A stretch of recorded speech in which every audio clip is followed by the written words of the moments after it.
En un tiempo el dinero era emitido por los bancos, únicamente. En Estados Unidos ocurrió así hasta prácticamente 1820, en que la Reserva Federal se hizo cargo porque, claro, crecía la inflación porque los bancos emitían dinero descontroladamente y porque la gente quería usar el dinero, obviamente. Prefería la inflación con tal de consumir. La palabra crédito creo que etimológicamente proviene de creer, es decir, de creer en aquel al que se le presta, es decir, en su promesa de devolución. Pero en verdad nadie sabe si puede devolver ese dinero, como bien se muestra ahora en la crisis inmobiliaria que hubo en el 2008 en Estados Unidos. En ese sentido, las personas se acostumbran a vivir no solo por arriba de sus posibilidades, sino de acuerdo a una rueda sin fin, que siempre los va a colocar en una situación de hipotecamiento. El crédito bancario, el crédito hipotecario, es eso, una persona se compromete a devolver dinero de acá a 15, 20, 30 años. Eso ocurre especialmente en los países del primer mundo. Y de esa manera, su vida no puede tener ninguna sorpresa. Tiene que acostumbrarse a vivir en un sistema en el cual él siempre, es decir, a trabajar y a actuar como un buen ciudadano de manera tal que él siempre pueda devolver ese dinero. Si queda fuera del sistema, no puede devolverlo. Y me parece espantoso esa conformidad ya desde muy pequeños, digamos, desde que pueden las personas firmar un contrato a partir de los 18 años. Me parece horrible saber que los siguientes 30 años de la vida tienen que estar ser más o menos administrables, estables, de manera tal de que ninguna pasión desorganice a esa vida administrada, de que todo lo que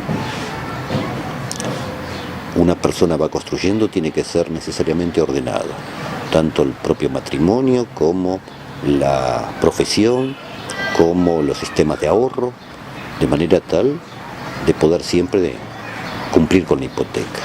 Lo que Diógenes decía es que para poder criticar, primero no hay que tener vergüenza. Quien tiene vergüenza, quien tiene miedo de las opiniones de los otros, no es libre, porque entra necesariamente en una relación de hipocresía con el otro, que es uno de los fundamentos de la vida social, no decir nunca toda la verdad lo que uno opina sobre el otro. Pero también es cierto que decía Diógenes que la autarquía era un ideal, por cuanto mientras menos intereses en común tenga uno con los otros, más libremente puede criticar. Y justamente los filósofos cínicos habían roto con el mayor interés en común con nosotros, que es el dinero. Vivían de la mendicidad pública. Una mendicidad, por otra parte, espectacular, es decir, como decía Diógenes, a los desconocidos les mendigo, a los amigos les exijo dinero. Es decir, no es que era un mendigo a la manera actual del pobre, sino de quien elige. Si puede vivir bien, vive bien, y si no, prefiere vivir con poco. En ese sentido, pero no era el único desinterés en común.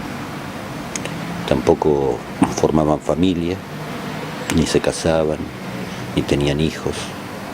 Es decir, rompían varias lógicas comunitarias. En ese sentido, la autarquía es necesaria para poder pensar los problemas de la ciudad o las conductas hipócritas o avaras o malignas de los demás. En ese sentido, pensaban en una especie de independencia parecida a lo de los dioses. Pero no es la única, para nada, la única condición para poder pensar la autarquía, no. Más importante, en mi opinión, para pensar ahora, es un cierto desprejuicio. Para poder juzgar, es decir, para poder rechazar, refutar. Primero hay que pensar las cosas con curiosidad, desprejuiciadamente, porque quien piensa a partir de un prejuicio, aunque sea una línea ideológica, una corriente de pensamiento, un tipo de retórica basada en consignas, doctrinas o marcos de pensamiento, no puede pensar libremente. Para poder juzgar, primero hay que poder ser un poco desprejuiciado. Hay que limpiarse, como una purga interna. El resentimiento, la envidia. Distinto es la bronca. Digo, el resentimiento, el rencor, la envidia, hacen daño a la propia persona, no a la fuente de envidia. Supone que vos tuvieras a alguien a quien detestás. No importa qué papel cumpla, digamos, en tu teatro, tu escenario interno, pero lo detestás. Y entonces te obsesionás. Pensás todo el tiempo en esa persona, le deseas lo peor, que fracase, que se caiga, que trastabille, que quede en ridículo, en fin. En definitiva, que la pase mal. Pero en realidad el otro no está ahí. Lo que está sos vos con el fantasma ese. Y si uno tira del fantasma, de la sábana del fantasma, abajo no hay nada. Entonces la persona que está elucubrando todas esas emociones se daña a sí misma, no al otro. Si además puede dañar al otro, está siendo vengativo y cruel.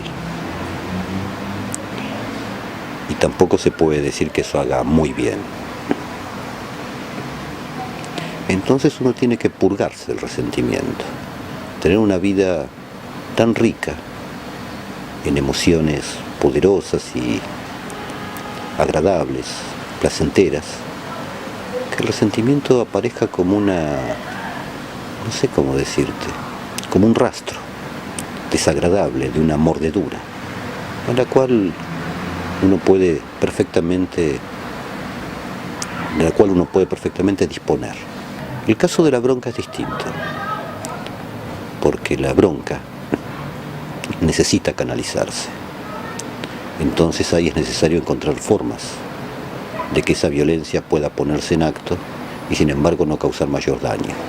Los niños, por ejemplo, cuando se pelean, es muy interesante, porque se pelean, pueden llegar hasta golpearse y después se olvidan. O primero defienden a sus juguetes y después comparten todo.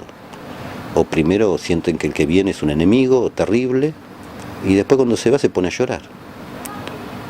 Es decir, tiene mucha más ductilidad de emociones en cuanto al traspaso de una a otra. Entre mayores es más complicado, porque cuando uno ha sufrido un golpe, una humillación, una injusticia, necesita equilibrar la balanza. Entonces la cuestión es cómo hacerlo, de manera tal que no transforme esa situación en algo rencoroso. Decirlo, gritarlo, obligar al otro a algún acto ritual. Bueno, no importa, puede imaginarse uno muchas cosas. Lo único que no puede uno hacer es guardar la bronca, porque eso lleva al ánimo de venganza, a la espera de la ocasión en que pueda causar daño al otro. Nietzsche tiene un aforismo muy lindo en La Galla Ciencia, muy cortito. Dice, despertarse cada mañana y pensar, ¿a quién le puedo alegrar el día? Eso es un lindo aforismo. No necesita uno ni siquiera comunicárselo al otro. ¿A quién le puedo alegrar el día hoy?